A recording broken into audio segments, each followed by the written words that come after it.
Artificial intelligence आखिर text लिखती कैसे है? ये कभी-कभी बिल्कुल किसी जादू जैसा लगता है ना? पर आज के इस विश्लेषण में हम इस तकनीक के पीछे के रहस्य को एकदम आसान और स्टेप बाय स्टेप तरीके से समझेंगे। तो चलिए, सबसे पहले इस मूल सवाल की गहराई में उतरते हैं। आखिर वायर्स, सर्किट्स और कोड से बनी एक बेजान मशीन रचनात्मक कहानियां कैसे बना सकती है? ये अलग-अलग भाषाओं का अनुवाद कैसे करती है या नया सॉफ्टवेयर कोड कैसे लिख लेती है? देखने में भले ही ये किसी साइंस फिक्शन जैसा लगे, पर दरअसल इसके पीछे एक बेहद ठोस और दिलचस्प विज्ञान है। आज के इस सफर में हम इन कड़ियों पर बात करेंगे। एआई पढ़कर कैसे सीखता है, टोकन्स यानी बिल्डिंग ब्लॉक्स क्या हैं, अगले शब्द का अनुमान कैसे लगाया जाता है, अटेंशन मैकेनिज्म, एआई की सोचने की सीमाएं और इसके अलग-अलग प्रकार। तो शुरुआत करते हैं पहले हिस्से से, एआई आखिर पढ़कर सीखता कैसे है। देखिए, इससे पहले कि एआई एक भी नया शब्द लिख सके, उसे सिखाया जाता है। इसे एक ऐसे मिडिल स्कूल स्टूडेंट की तरह सोचिए जो बेहद तेज पढ़ता है। ये ग्रामर, तथ्य और हमारी आम बोलचाल को समझने के लिए हजारों किताबों, लाखों लेखों, कहानियों और प्रोग्रामिंग कोड की विशाल लाइब्रेरीज को पढ़ जाता है। ये सारा डेटा इसके दिमाग में फीड किया जाता है ताकि भाषा की एक गहरी समझ और पैटर्न्स विकसित हो सके। अब जब एआई ऐसे लाखों वाक्य एक साथ देखता है तो वो एक आसान सा पैटर्न पकड़ लेता है। उदाहरण के लिए, अगर कोई वाक्य शुरू होता है the sun rises in the, तो सिस्टम खुद ब खुद समझ जाता है कि अगला शब्द ईस्ट आने की संभावना सबसे ज्यादा है। हम इंसान भी तो भाषा ऐसे ही सीखते हैं ना, बार बार सुनकर। एआई ठीक वही कर रहा है, बस थोड़े मैथमेटिकल तरीके से।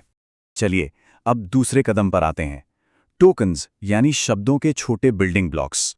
यहाँ एक बहुत ही जरूरी कॉन्सेप्ट आता है जिसे टोकनाइजेशन कहते हैं। इंसानों की तरह पूरे शब्द एक साथ पढ़ने के बजाय एआई टेक्स्ट को छोटे छोटे हिस्सों में तोड़ देता है। जैसे छोटे बच्चे लेगो ब्लॉक्स जुड़कर कुछ नया बनाते हैं, ठीक वैसे ही एआई पावरफुल जैसे एक शब्द को पावर और फुल जैसे टुकड़ों में बांट देता है। ऐसा करने से प्रॉब्लम छोटे और आसान हिस्सों में टूट जाती है, जिसे मैनेज करना आसान होता है। और एक बात हमेशा याद रखने वाली है कि कंप्यूटर्स शब्दों को नहीं समझते, वो सिर्फ नंबर्स समझते हैं। इसीलिए इन टोकन ब्लॉक्स को मैथमेटिकल नंबर्स में बदल दिया जाता है, जिन्हें वेक्टर्स कहते हैं। इन्हीं वेक्टर्स की वजह से एआई को किंग और क्वीन या डॉग और कैट जैसे शब्दों के बीच का आपस का रिश्ता समझ में आता है। ये नंबर्स एक तरह का मैप बनाते हैं। आगे बढ़ते हैं तीसरे हिस्से पर, न्यूरल नेटवर्क के जरिए अगले शब्द का अनुमान लगाना। सोचिए हमारे स्मार्टफोन कीबोर्ड के ऑटो कंप्लीट फीचर के बारे में। जब हम हैप्पी बर्थडे टाइप करते हैं तो फोन खुद ही अगला शब्द टू यू सुझाता है, बिल्कुल है ना? एआई ठीक वैसे ही काम करता है, बस फर्क इतना है कि उसकी स्केल और ताकत बहुत बड़ी और एडवांस्ड होती है।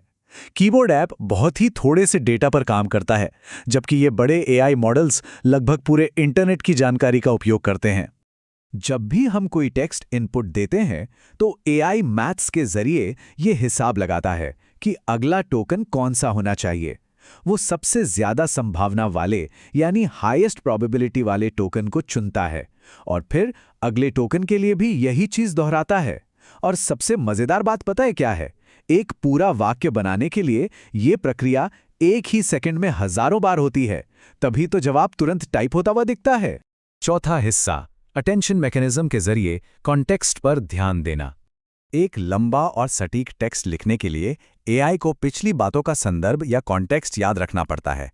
इसके लिए एक खास अटेंशन मैकेनिज्म का उपयोग किया जाता है। उदाहरण के लिए, Ravi put the book on the table because it was heavy. यहां भारी क्या था, किताब या टेबल? एआई इस मैकेनिज्म की मदद से संदर्भ जोड़ता है और ये पता लगाता है कि भारी असल में किताब थी। बिना इस ध्यान के एआई आगे पीछे का संदर्भ भूल जाएगा। पांचवा कड़ी, जो शायद सबसे जरूरी है, एआई सच में नहीं सोचता। ये बात एकदम साफ होनी चाहिए कि स्क्रीन के पीछे आखिर चल क्या रहा है। भले ही एआई कितना भी स्मार्ट और समझदार क्यों न लगे, उसके पास इंसानों जैसी भावनाएं, चेतना या आत्मा नहीं होती। उसका अपना कोई व्यक्तिगत अनुभव नहीं है। वो सिर्फ मैथ और विशाल डेटा के जरिए अगले शब्द का अनुमान लगाकर समझदार होने का एक बेहद शानदार नाटक कर रहा है। और अब आखिरी हिस्सा, ये अलग अलग एआई मॉडल्स हमारी किस तरह से मदद करते हैं। अपने इन अनुमान लगाने वाले इंजन्स को थोड़ा बदलकर इन एआई मॉडल्स को अलग-अलग और स्पेसिफिक कामों के लिए बनाया गया है। कुछ एआई हमारे लिए नया सॉफ्टवेयर कोड लिखने में मदद करते हैं, तो कुछ क्रिएटिव कहानियां लिखते हैं। वहीं कुछ सर्च इंजन्स मुश्किल सवालों के तुरंत जवाब ढूंढते हैं। हर काम के मुताबिक इन पैटर्न्स को मोल्ड किया जाता है ताकि वो हमारे लिए सबसे फायदेमंद बन सकें। तो अगर हम इस पूरी प्रक्रिया को एक कदम पीछे हटकर देखें, सबसे पहले यूजर का टेक्स्ट इनपुट टोकन्स में बदलता है। फिर वो टोकन्स नंबर्स बनते हैं। उसके बाद न्यूरल नेटवर्क उन पैटर्न्स का विश्लेषण करता है और लगातार अगले टोकन का अनुमान लगाते हुए हमारे सामने एक सटीक और पूरा जवाब प्रस्तुत कर देता है। ये एक बेहद खूबसूरत और तेजी से चलने वाली मैथमेटिकल चेन है। आखिरकार अगर इस पूरी चर्चा से कोई एक मूल बात हमेशा के लिए याद रखनी हो, तो वो ये स्टेटमेंट है: एआई इंसान द्वारा लिखे गए ढेर सारे टेक्स्ट से पैटर्न सीखता है और फिर अगले शब्द का एक-एक करके सिर्फ अनुमान लगाता है। यही इसकी असली सच्चाई है। ये कोई जादू नहीं है, बल्कि एक ऐसी तकनीक है जिसे हजारों घंटे की मेहनत और डेटा से इस काबिल बनाया गया है। और इस सफर के अंत में एक बड़ा और दिलचस्प सवाल पीछे छूट जाता है। अगर ये एआई सिस्टम्स सिर्फ अगले शब्द या ब्लॉक का अनुमान लगाने में इतने माहिर हो चुके हैं, तो सोचिए भविष्य में क्या होगा जब ये ऐसे अनोखे और अनदेखे कनेक्शंस खोज निकालेंगे जिन पर इंसानी दिमाग का अभी तक ध्यान ही नहीं गया है।